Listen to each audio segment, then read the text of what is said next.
et bienvenue sur Vivre Impro, la chaîne d'improvisation théâtrale et notamment d'impro appliquée. Aujourd'hui, un entretien avec Christine Pedizzi. Coucou Christine. Salut Julien. Salut, salut. Christine va nous parler de son activité professionnelle et notamment de l'utilisation de l'impro dans son univers professionnel. Mais avant ça, Christine, je vais te demander de te présenter de manière artistique, c'est-à-dire comment tu es arrivée dans l'improvisation théâtrale. Alors, comment je suis arrivée par tout à hasard, c'est-à-dire que j'avais une voisine qui me disait toujours, je fais de l'impro, viens avec moi. Et puis, j'étais toujours super débordée, occupée. Et puis, au spectacle de fin d'année, je suis allée voir. Et quand j'ai vu les scènes et tout ça, je me suis dit, waouh, mais c'est ça que je veux faire dans ma vie, quoi. Et voilà, ça s'est fait tout simplement. Je me suis inscrite en septembre et ça fait 10 ans que ça dure. Ok. Et là, tu es encore dans une compagnie, une troupe, dans la même Oui. troupe peut-être, je ne sais pas. Alors en fait, je suis à la LIFO à Marseille, depuis quelques années. Donc on a fondé l'Impro Camp et on a également une compagnie qui s'appelle Les Copains, qui est un collectif en fait où on fait vraiment des équipes éphémères. Et puis je suis également, on a monté aussi notre troupe qui s'appelle les High Five avec AIL comme live puisqu'on est de Provence. Voilà. Ok, petit jeu de mots, Mm, ok, ça marche. Très voilà. bien. Merci beaucoup. Et du coup, comment s'est inscrit l'impro dans ton activité professionnelle?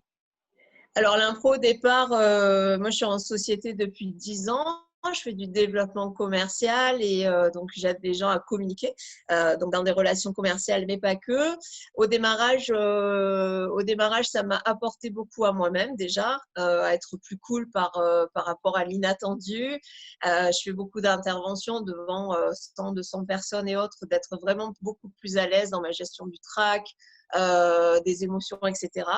Et puis petit à petit, je me suis aperçue qu'en fait, il y avait des ponts énormes entre la formation professionnelle et justement ça. Voilà, on a des interventions, c'est de l'impro, il n'y a pas de lumière, il y a l'orage, il y a Christophe, voilà, c'est cool quoi. Je préviens les Voilà, gens donc qui nous écoutent seulement peut-être c'est ton mari, je crois, qui est passé derrière. c'est ça. Voilà, d'accord.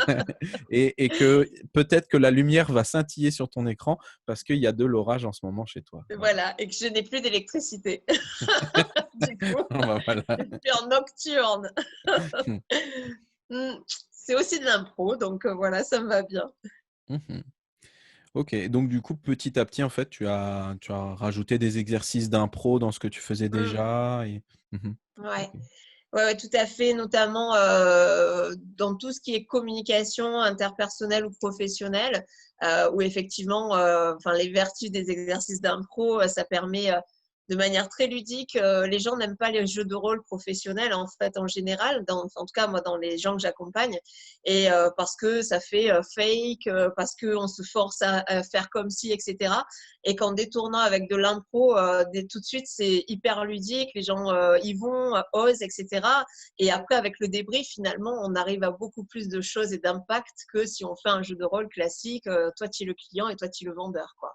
Donc, c'est vraiment un super outil et enfin, où les gens ne mettent pas de frein, en fait. Voilà, et souvent, ils ne mettent pas de frein ou de résistance parce que c'est nouveau, parce qu'ils connaissent peu et parce qu'on leur propose viens avec moi, viens jouer avec moi, et tout de suite, ils se lèvent et ça change la donne, quoi. Mhm. Ok, très bien. Tu disais, enfin, tu as dit là que tu étais en société depuis 10 ans. Est-ce que tu peux expliquer ce que cela Ouais. signifie? Alors moi, en fait, je fais du développement commercial, c'était économique. J'aide donc soit des entreprises à vivre de leur activité et avoir un modèle économique pérenne, soit des structures associatives sur toute la France qui perdent petit à petit des subventions et qui ont besoin également de trouver une consolidation de leur modèle économique, de leur clientèle, de valoriser leurs produits, leurs services et leur impact. Et je fais ça depuis 10 ans et voilà, et j'adore ça. Mhm.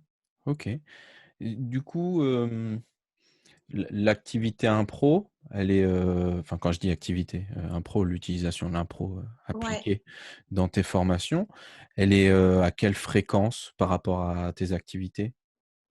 Alors en fait, elle est soit intégrée notamment dans du collectif, ça peut être des petites parties de la journée avec des exercices brise-glace, avec du boost, des choses comme ça peut être intégré, ou pour illustrer également des propos, de faire, voilà, ça peut être ponctué entre une alternance de théorie et de mise en pratique par de l'impro.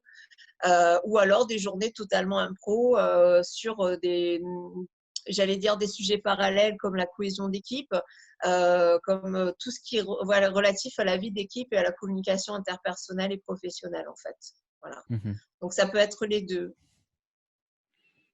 Ok, ouais, ça marche.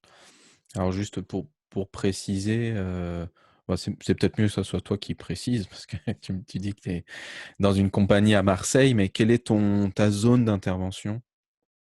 Au niveau France est Mhm. maintenant Dom-Tom depuis peu, puisque comme j'agis beaucoup en visio, bah voilà, donc du coup, là, je travaille très bientôt en Guyane, très prochainement. Voilà, en visio, hélas, dans un premier temps, mais j'aimerais bien y aller aussi pour aller y faire des choses.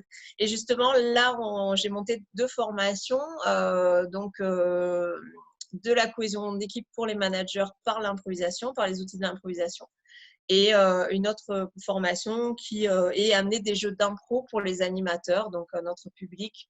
Mais là, vraiment, pour qu'eux-mêmes animent et complètent leur catalogue d'exercices et autres et d'activités, à la fois pour donner des jeux d'impro et puis également pour les aider à avoir des outils pour scinder leur groupe, pour justement faire de la cohésion d'équipe au sein des enfants, améliorer le respect de l'autre, améliorer la confiance en l'autre, en soi, etc.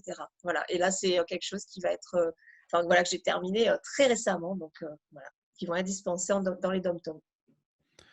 Tu, tu, ces deux formations, tu les as créées parce qu'il y a eu une demande ou parce que toi-même tu as identifié qu'il y avait peut-être une demande, tu le proposes, enfin voilà, comment ça Il y a s'est les deux. créé? En Il fait, y a les c'est deux. les deux. C'est-à-dire qu'en discutant avec un client que j'avais moi-même formé, en fait, qui m'a fait part des besoins donc actuels, hein, post-Covid, où les gens sont en télétravail, en chômage partiel, où il y a un vrai besoin de rescinder, de ressouder les équipes ensemble, de les remotiver, de retrouver du sens. Et en fait, en discutant, il m'a dit qu'est-ce que tu peux faire et tout ça. Et je lui dis, bah, je pense que l'impro, c'est vraiment l'outil par excellence pour arriver à ça. Parce que c'est fun, parce que ça change, parce que ça fait bouger, parce qu'on fait ensemble, etc. Et du coup, il m'a dit, Banco, fais-moi des propositions de programme. Et c'est ce que j'ai fait. Donc, j'ai fait l'ingénierie à partir de ça, de ce constat-là. Mhm. Ok. Et ce sont des formations qui, normalement, vont être prises en charge. Et ça, c'est aussi une grosse première, voilà, d'impliquer. Je vous en dirai plus bientôt.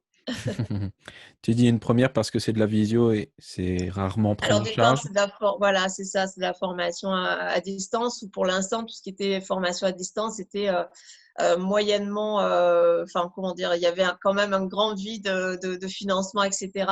Et là, maintenant, ben, forcément, le Covid a permis ça, justement, de prendre un peu plus au sérieux ces formations. Puis quand on connaît le cadre juridique, etc., ça permet de rentrer dans les clous et de faire en fonction de ça, quoi. Voilà.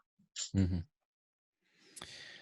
Concernant la prestation dont tu as parlé, la première en visio, liée à de la cohésion d'équipe, Mm. ça me fait penser à une chose, euh, c'est que, bon, pour ceux qui nous écoutent, sachez qu'on est en post-confinement, mais que voilà, il y a encore Covid, tout ça qui est, voilà, qui est encore omniprésent.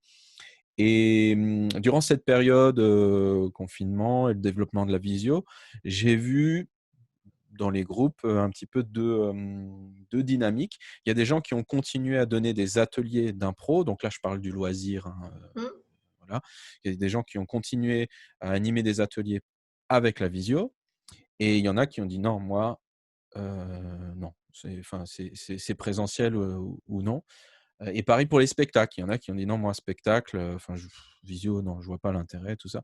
Et je me dis, tiens, est-ce que c'est pas aussi la même chose qu'il peut y avoir avec la cohésion d'équipe Mm. en visio? Comment est-ce que tu as vu justement des entreprises qui étaient peut-être un peu sceptiques Et voilà, qu'est-ce que tu as utilisé comme antiseptique pour, voilà, pour que bon, voilà, ils acceptent, ils essayent. En fait, pendant tout le covid, moi, j'ai vachement formé de gens, comme je pratiquais déjà la formation à distance, j'ai eu beaucoup de demandes, en fait. Et je trouvais, et chaque fois, les gens me disaient: «Waouh, enfin une formation, enfin un truc où» je me suis régalée, voilà. Un truc, c'est que je me suis régalée en fin d'une visio et tous les gens sont arrivés avec un peu, beaucoup de enfin, même avec carrément beaucoup de recul en disant: «C'est encore une visio, je suis encore chez moi, je vais être face à un écran» et etc. Et en fait, les gens se régalent tout simplement parce que c'est différent. Parce que chaque fois qu'ils ont une visio dans leur journée de travail, c'est pour parler boulot. Et là, même si on parle professionnel, on peut intégrer pas mal de choses où on les touche eux, où ils peuvent parler d'eux, de leurs émotions, de leur état, discuter par petits groupes avec d'autres collègues, mais juste autour d'un café, même si l'objectif annoncé, c'est de créer quelque chose, etc. Et du coup, tout ça, ça a permis de garder cette cohésion d'équipe, en fait, pour ceux qui l'ont fait. C'est finalement de ne pas être seul chez soi, mais dès qu'on est avec d'autres, voilà, il se passe plein de choses. Et dès qu'on peut rire ensemble, dès qu'on peut faire des choses ensemble, cette cohésion a été effective, quoi. Moi, je l'ai vraiment senti justement, et j'ai encore des retours de gens qui me remercient encore maintenant 2 ou 3 mois après, de dire: «Mais ouais, mais ça m'avait tellement boosté, ça m'avait tellement fait de bien». Mais non, c'est incroyable. Moi, enfin, ça m'alimente énormément, quoi. C'est mon moteur d'entendre ça. Mmh. Voilà, donc par rapport à ça. Et j'ai moi-même enfin œuvré, donc on revient à l'impro artistique, mais pour moi, garder, j'allais dire la cohésion dans notre troupe d'impro, c'était vraiment super important. Donc il y avait des ateliers par semaine, et en plus j'ai rajouté d'autres projets vidéo, puisque j'ai détourné un spectacle et l'ai mis en vidéo, et du coup ça a motivé les gens. Pareil, ils étaient en binôme, etc. Et ça, on a vraiment gardé le lien. Donc, ça a été aussi mon laboratoire pour le faire dans les entreprises. Mmh. Ouais, je pense que c'est plus facile à valoriser ou à vendre quand on a déjà des retours de gens qui disent: «Mais c'est génial, je suis content», enfin Mmh, et de voir les retours, positifs. Et du coup, les ateliers, artistiques, ça t'a permis aussi peut-être de tester des exercices que tu peux utiliser après en exactement. professionnel. Mmh. Exactement, ouais. Mais alors du coup, tu me dis que les gens se régalent, ils sont Ouais. contents. Quel est ton secret, Christine, pour que les gens se régalent? Peut-être déjà parce que je me régale moi. C'est déjà peut-être ça. Déjà, moi, je prends vachement de plaisir. J'adore l'animation, j'adore parler aux gens et écouter les gens, mettre en contact. Par mon expérience, j'allais dire, je vois très vite où je peux aller. J'ai une lecture assez rapide de l'état d'esprit des personnes et de comment faire pour qu'ils aillent bien ou mieux. Voilà, tout ça, je crois que c'est la base. Et peut-être que mon ton, il est un peu plus, j'allais dire, quand je suis en formation, je suis comme ça, quoi. Je suis comme en impro, je suis pas différente, je suis moi. Et du coup, ça rapproche, ça crée voilà, de la proximité. Et je mets pas de distance entre les personnes que j'accompagne ou que je forme et moi-même, en disant, moi, je suis la sachante et toi, tu es là pour apprendre. Au contraire, on fait ensemble. Des fois, je me plante et c'est cool. Et voilà, quoi. Et ça, je pense que l'impro m'a tellement apporté de choses dans cette vision de l'animation, de la formation, du coaching, etc. Voilà, donc je suis vraiment, on y va ensemble et pas moi je sais et toi tu fais, quoi. On est vraiment dans cette vision-là. Mmh. OK. Pour tes interventions, tu utilises d'autres outils du coup que l'impro? Et si oui, Oui, lesquels? si oui, lesquels? Je peux utiliser alors déjà, moi, je me suis formée au coaching. Là, je me forme à partir de la semaine prochaine en hypnose, donc hypnose évolutive, ce qui rajouter d'autres outils. Ça peut être des outils simples de relaxation, de respiration, de cohérence cardiaque. Ça peut être de la musique. En fait, c'est un peu ce que j'ai sous la main et surtout ce qui me vient sur l'instant. Il y a pas mal de choses que je sens, quoi, et j'ai envie de dire, tiens, ben là, on va faire minutes de relaxation, là, on va faire un petit jeu, là, on va mettre juste une musique, on va respirer. Donc, voilà. J'utilise beaucoup, beaucoup de choses parce que je pense vraiment au fond de moi que quoi qu'on fasse de professionnel, c'est avant tout l'humain qui va écouter, entendre, ressentir, etc. Donc, j'essaye d'agir à la fois au niveau technique et méthodologique professionnel et agir sur l'humain, voilà, sur la personne qui est en face de moi et savoir comment elle va retenir, comment elle va vibrer par rapport à ce que je dis, quoi. Mmh. OK. Et est-ce que, comme du coup, tu as quand même une facette de pas mal de compétences quand même, Ouais, je hein, suis hyperactive, tu veux dire, d'outils, c'est de ça? compétences, bah, c'est chouette. Je trouve que c'est riche pour les interventions. Toi, quand tu interviens, j'imagine tu as une idée un peu de: «Tiens, je peux utiliser tel outil, tel outil, tel outil», hop là, voilà et puis, moi ça me fait plaisir, ça fera plaisir aux gens. Youpi, tout le monde sera content et compétent.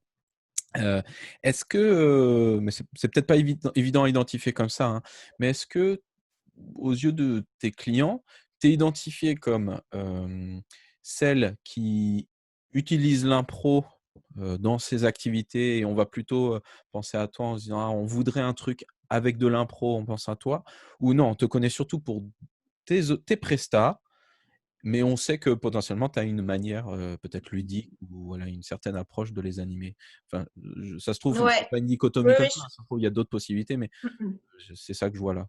je comprends ta question et effectivement, je pense que les gens me connaissent pour mes prestations professionnelles, mais ils savent aussi, voilà, de la manière dont je les anime. Ils savent pas forcément comment et pourquoi, mais ils savent que les gens sont, enfin, 99% satisfaits, que la relation, elle est vraiment différente avec moi, que les gens se livrent vraiment facilement. Et la preuve, c'est qu'il y a des clients avec qui je travaille depuis 5, 6 ans et qui me demandent, en fait, moi, j'ai pas un catalogue de formation. C'est-à-dire, la personne, elle va me dire, tiens, j'ai besoin de ça, qu'est-ce que tu peux faire? Et après, je montre le truc et c'est OK, quoi. C'est vraiment, est-ce que je peux répondre aux besoins, oui, non? Et si j'y réponds, j'y mets ce que je veux à l'intérieur parce que les gens me font confiance, en fait. J'ai beaucoup de clients avec lesquels je travaille vraiment depuis longtemps. Et j'ai eu même des clients que j'ai accompagnés sur la stratégie de développement auprès desquels j'ai aussi animé des journées de cohésion d'équipe devant 120 personnes, quoi. Donc, avec l'impro. Donc, voilà, je pense que ce qui peut être compliqué, c'est de faire beaucoup de choses comme je fais, enfin différentes choses en tout cas, mais je sais bien communiquer un message auprès d'une cible et puis un autre message auprès de l'autre cible. Mais quand on commence à se connaître, que les gens connaissent déjà une des compétences, ben, je peux leur dire oui, je fais de l'impro aussi, ou je rajoute des choses sans même leur dire quelquefois, quoi. Mmh. Voilà. OK. On avait fait une visio ensemble, enfin voilà, j'étais présent alors que tu animais une visio et tu avais parlé de LinkedIn et l'intitulé que l'on pouvait avoir, dans LinkedIn. Ouais, Et comme là, tu me parles quand même de différentes approches, hein. Il y a l'approche, commerciale, l'accompagnement de gens, via le coaching ou d'entreprise. Ça va, tu m'entends je vais encore? bouger, hein. Tu Excuse-moi, bouges? Julien, mais là, Ah, c'est nuit noire. Moi, je t'entends, mais c'est là, vrai? c'est la nuit noire, quoi, avec l'orage. Donc, voilà. Là, je vais me rapprocher de. Là, voilà, j'ai de la lumière. On va faire Tu as de la aussi lumière. improviser. C'est Voilà, le s'il n'y a pas trop téléphone, de. bras tendu, c'est ça? C'est le téléphone bras tendu comme ça. OK, Je je te vais montre pas aussi les ouais. oliviers, tout ça derrière en même temps. Donc, on va faire comme ça en attendant que la lumière revienne. Ouais, d'accord, ça marche. Bon, bah, voilà, On fait avec. si c'est comme ça, je vais pas non plus te faire le bras, tendu trop longtemps, je vais OK. Non, non, mais ça va. Donc, sur LinkedIn, ta question, Oui, c'était, oui, pardon, du coup. c'est que, bah, quelqu'un qui potentiellement, intervient surtout avec l'impro, avec quelque chose de très identifié impro, enfin, bah, peut-être il va avoir un intitulé, peut-être, hein, plus facile à identifier, mais toi, comme c'est pluridisciplinaire, pluricompétent, enfin voilà, comment tu te définis sur LinkedIn ou globalement quoi, quand, Donc globalement, là, quand c'est dans le réseau pro, je me présente comme accompagnatrice au développement professionnel, donc surtout économique et commercial. Point, c'est vraiment mon cœur de métier, c'est la mission de ma société. Donc c'est ce que je fais bien depuis des années et c'est ce que j'aime faire. Donc c'est ça. Après, c'est à l'intérieur en fait. Si tu veux, en accroche, je vais pas me présenter comme improvisatrice. Et si je le fais sous la compagnie prêt à improviser, donc c'est-à-dire les copains ou l'entité pour moi de l'impro appliqué artistique, ça peut être ça. Voilà pourquoi. Et là, ma société, je reste en développement économique et commercial des structures. Et après, ce que j'y mets dedans, j'allais dire, ça me regarde. Enfin, tu vois, Voilà, ça c'est l'objectif, d'aider à développer, mais qu'est-ce que j'y mets, quelles sont les techniques, la méthodo, etc. Ça après, c'est plus moi qui m'arrange avec ça, quoi. Mais effectivement, pour l'impro appliqué, je passe par l'association qui est la compagnie Pré-Improvisé, voilà, qui est plus logique pour avoir un seul message auprès des cibles différentes et par activité. D'accord. Et du coup, quand tu passes par cette entité, Mm. tu, tu touches des cachets, vous avez une licence d'entrepreneur du Non, spectacle ou non, tu non, fais quand en même de fait, la facture? on facture avec Christophe, donc mon mari, avec qui je fais beaucoup de prestats. On facture directement soit par l'asso, soit par une des deux sociétés, puisque s'il y a besoin de TVA ou autre chose, quoi. Mais normalement, ça passe par l'asso et on n'a pas de cachet, on n'est pas intermittent ou autre.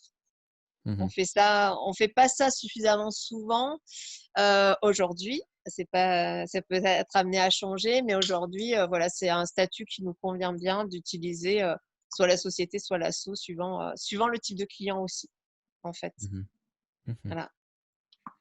Ça marche. Oui, donc du coup, toi, pour ton activité principale, tu as quel statut? Alors, moi, j'ai une société, donc une SAS unipersonnelle. Mhm, Voilà. Et puis, comme je te disais, l'asso aujourd'hui pour tout ce qui est journée de cohésion, impro appliqué ou autre. Voilà. mhm. Ok. Et du coup, c'est très clair pour moi, c'est très clair pour les clients.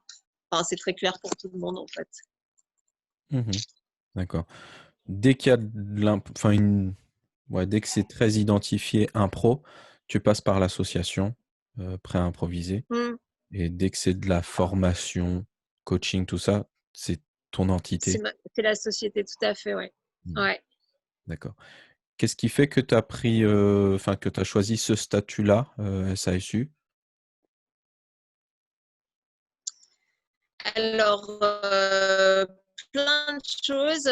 C'est qu'au démarrage, je travaillais avec des gros clients et en marketing, entre guillemets, je pense, et du coup, permettait justement un certain positionnement social, quoi, en fait, face à ces gros clients. Voilà, c'était ça. Et puis d'autres choses en termes de transmission, en termes de retraite, puisque je suis salariée de ma société. Et puis de souplesse, enfin voilà, de différentes choses. Je peux céder mes parts à un actionnaire éventuel. Enfin voilà, dans une idée de développement, il y avait tout ça. Mais la première des choses, c'était par rapport à mes clients. Mhm. Voilà. Ok, d'accord. Et tu as le sentiment que ça avait l'effet attendu? Oui, oui, oui, ça m'a permis de décrocher des appels d'offres. Je pense que je me serais sentie moins légitime, en tout cas, d'y répondre en tant qu'auto-entrepreneur, par exemple, tu vois. Alors que là, d'étant en société, je me suis sentie, enfin voilà, c'est vraiment une image et un positionnement. Et mon ambition était vraiment de développer du chiffre. Là, je suis en cours d'embauche, etc. Donc, si tu veux, il y avait aussi une vision de développement stratégique derrière aussi qui était importante pour moi. Et d'où le choix de la société. D'accord, ok. Comment tu communiques sur tes activités? Est-ce que tu communiques sur tes activités? Parce Alors, que je des dis fois, on aux n'a pas autres de le besoin, hein. faire. Ouais, c'est ça. Je dis aux autres de le faire, donc j'essaie de le faire aussi. Alors, sur ma société, j'ai 5 ou 6 gros partenaires, en fait, qui ont des adhérents qui ont des besoins. Et en fait, je travaille essentiellement avec ces adhérents-là. C'est-à-dire, mes partenaires sont des têtes de réseau. Et lorsqu'il y a un besoin de développement, etc., ils m'appellent en direct, en fait. Donc, j'ai créé des partenariats. Et puis pour la compagnie pas improvisée et puis les copains, en fait, tout ce qui est impro, c'est plus de la communication. Là, on a une web série qui s'appelle Retour au bureau, du coup, qui fait de façon un peu décalée des choses. Donc ça, on va l'envoyer, je pense, au DRH, etc.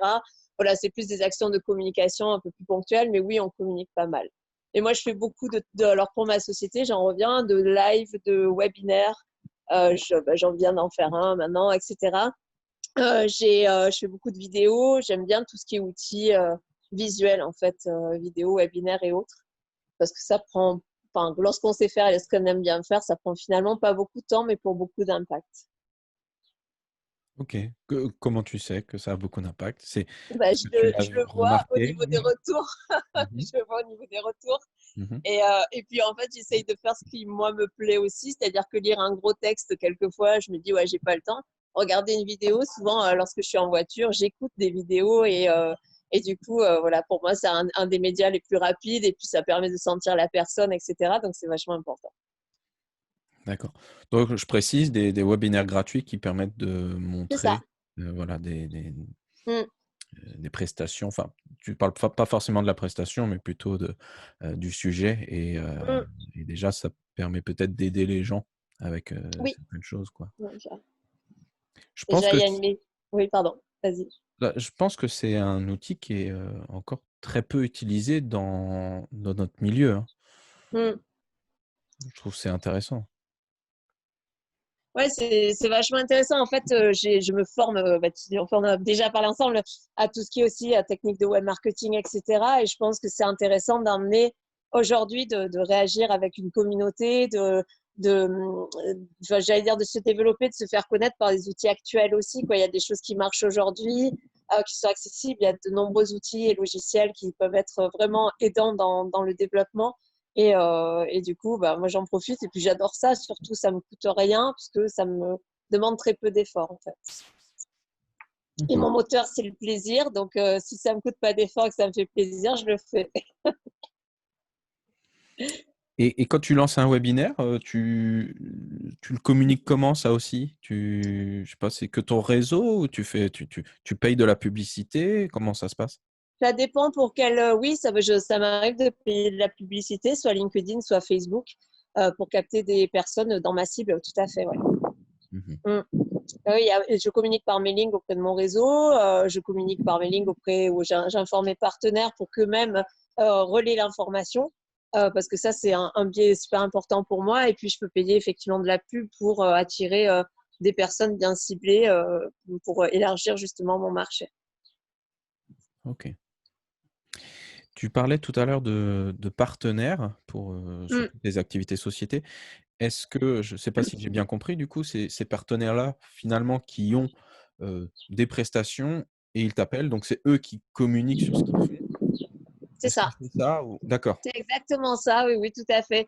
Moi, je leur propose des prestations qu'ils n'ont pas. Je leur propose des services supplémentaires pour leurs adhérents et notamment donc par des webinaires gratuits, comme ce que je viens de faire. Et donc, eux vont communiquer auprès de leurs adhérents et donc leurs adhérents vont se connecter à mes webinaires et autres. Donc, le partenaire, moi, ce que ça m'apporte, c'est une puissance de communication très forte. Et moi, ce que je leur apporte, c'est une expertise, c'est de l'animation, ce sont des événements, etc. Donc, c'est du gagnant-gagnant. Et pour les adhérents, c'est aussi une preuve de confiance que je sois partenaire de leur réseau, voilà, qui est un peu enfin, le Graal, quoi. C'est-à-dire qu'ils ont les réponses, etc. Où il y a cette légitimité-là. Donc, moi, ce que je conseille de toute façon, c'est dans tout développement, c'est de trouver des partenaires stratégiques qui vont nous aider justement à nous développer et de manière très cool, très humaine. Et enfin voilà, c'est une manière qui me va bien. Mhm. Ok.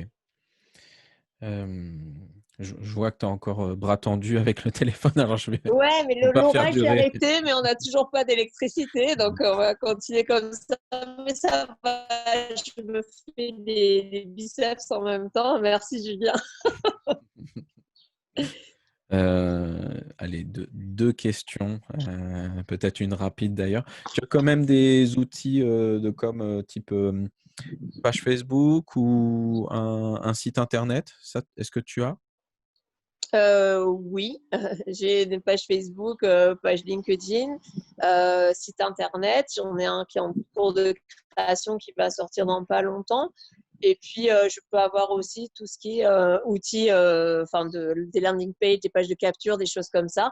Je peux mettre en place des défis voilà, sur une thématique particulière, sur une durée très ponctuelle. Donc, voilà, en outil de com, c'est assez. Et puis, j'ai une chaîne YouTube avec pas mal de vidéos aussi. Voilà, ouais, pas mal de choses. Mais comment Mais fais-tu? encore une fois, parce Tu as que tellement de choses. j'adore ça aussi. J'adore. En fait, j'y suis et j'ai 6500 contacts. Mais au début, j'ai mis beaucoup d'énergie pour construire ce réseau-là, mais maintenant, ça se fait très rapidement. Et peut-être qu'à un feu rouge, je vais rajouter des contacts ou faire une petite publication, tu vois. C'est vraiment intégré. C'est pour ça que je disais, je fais des choses que j'aime parce que ça me coûte très peu d'énergie de le faire. Mhm. Et, et effectivement, je suis peut-être un peu hyperactive et du coup, ça m'aide à. Et je suis assez très bien organisée aussi. Je connais mon objectif et du coup, je mets les moyens qui vont pour cet objectif-là, quoi. Mhm. Tu vois, je perds pas de temps en fait. J'essaye de pas perdre de temps et je connais mes priorités. Donc voilà. Très bien. Et une dernière question du coup. Une personne qui souhaiterait développer une activité avec un pro appliqué, quel type de conseils tu pourrais Mm. lui donner? Déjà de kiffer, de parler d'elle ou de lui déjà dans son propre réseau, réseau pro, réseau perso, pour se développer déjà en toute confiance. Et pareil, c'est une activité qui peut être visible et de pourquoi pas de faire enfin voilà, de faire essayer, j'allais dire par des petits ateliers très courts, par des choses comme ça. Mais avant tout, je pense que c'est le réseau et la recommandation qui sont les moyens les plus simples. Et on a tous un réseau, il suffit par contre d'y mettre le zoom dessus et de détecter qui peut être des partenaires, des prescripteurs, qui peuvent être des clients directs. C'est un travail un petit peu fastidieux au démarrage, mais qui paye vraiment la partie réseau. C'est ce qui va apporter rapidement et durablement, j'allais dire, des clients et qui vont permettre de se développer de cette manière. En fait. Mhm. Ok, très bien. Eh bien, merci beaucoup, Christine, pour Merci cet Julien. entretien. Pour les personnes qui nous suivent sur YouTube, vous avez l'espace commentaire. Si jamais vous aviez des questions, parce que voilà, je n'ai pas forcément posé toutes les questions possibles à Christine, vous posez la question en commentaire, puis je me permettrai de lui relayer pour avoir une réponse. C'était un entretien donc avec Christine Pediti. Je me redis merci pour cet entretien et merci à tous qui suivent la chaîne. Et je vous dis à bientôt. Au revoir tout le monde. Merci Julien. Au revoir tout le monde.